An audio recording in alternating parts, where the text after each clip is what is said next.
Alright, guys and girls, this is jerningam here, ladies and gentlemen. Another time-travelling man talks about the future and the aliens as well. Let's watch the video.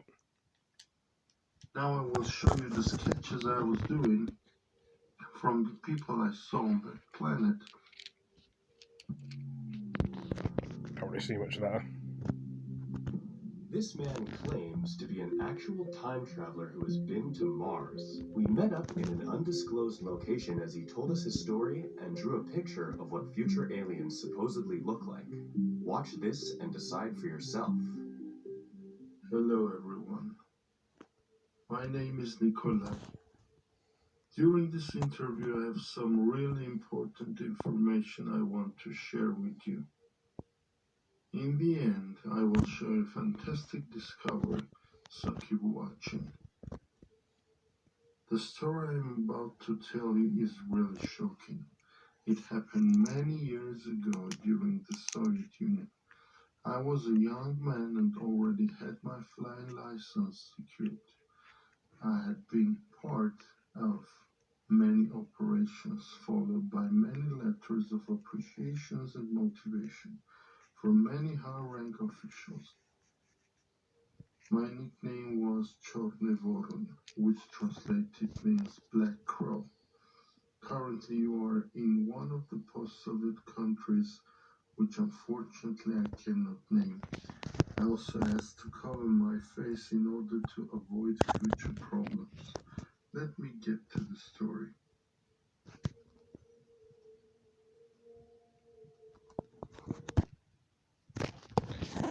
Hello again, Internet. Well, got these adverts At as well. Pizza Hut, we deliver unbelievable value. So unbelievable. Bloody adverts.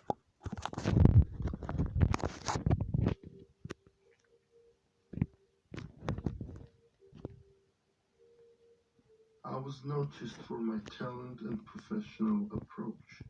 Then I was invited to participate in an operation called Черный Медведь, meaning Black Bear. It was a highly confidential operation about which only a few people knew.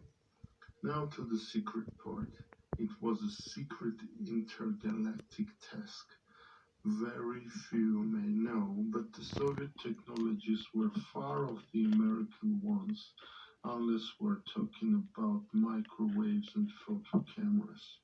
However, when it came to weapons and space, you can't even closely imagine, not even 10% of what the Soviet Union had.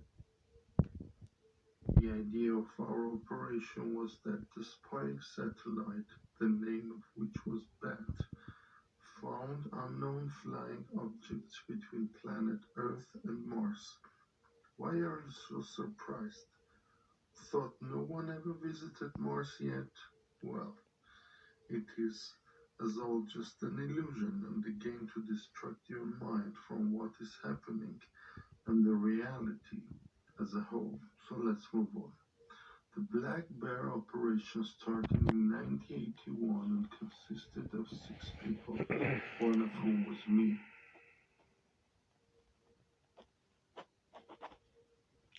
The Soyuz 3 spaceship moved from Ekaterinburg with the direct destination to Mars. Our trip lasted for 2 years. This is the time it took to reach Mars. It was the first time for the Soviet Union and the US to step on Mars. Another discovery we made that there is life on Mars and the life is real. We learned about it on the way as we were given confidential folders with information about the planet in them. Let me tell you something. The fact that you don't see buildings or people there is normal. Planet Earth itself is abnormal because everything is on its surface, unlike other planets, not just Mars, that have internal populations and the life is on the ground. The core of the planet, the surface of it acts like a defender from various diseases which we die from. Basically, it turned out that life on our planet is actually the exception and not the other planets. The most interesting part is that we were not unexpected guests there. We had a very bad landing and our spaceship was totally ruined. We met the population there who were very friendly. They were about the same height as us, with the same shapes, but slightly different face features. Now I will show you the sketches I was doing from the people I saw on that planet.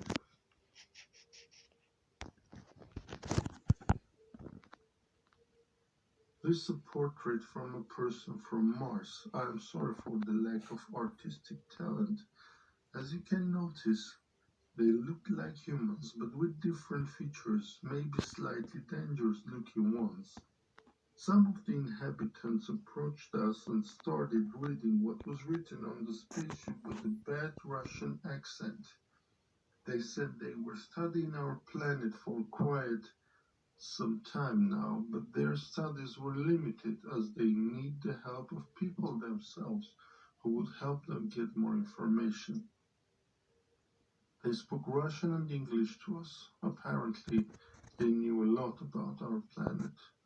We also had the chance to visit their settlement places, their habitats that were located underground. Immense places underground, without lakes and seas, but with waterfalls. By the way, only few selected habitants were allowed to and able to get out from underground.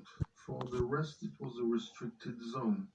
We were walking around the inhabited areas of the planet when one of the high-ranked officials from their side approached us and met with the heads of our delegation. With their spaceship, it took us exactly 1 day to be back. Can you imagine that speed?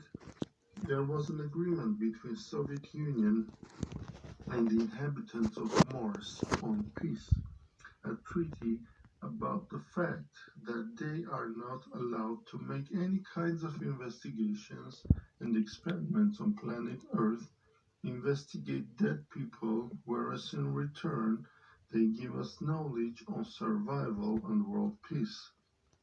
Everything was going on fine until the point where the US started getting interested with details and life on Mars. Currently, the situation between Mars and planet Earth is very tense. They have military bases inside the core of our planet. Until recently, I was working in the Russian Space Union and had predicted that in 2028, the Mars military troops will attack planet Earth. In those years, our planet will be suffering global warming and floods. People will weaken and a big war will break out, where humans will never win. What do you think? What do you guys and girls and ladies and gentlemen think is going to happen? The aliens come at 2028 and attack the Earth. We defend it. Anyway, thank you for joining me. See you next video. Peace.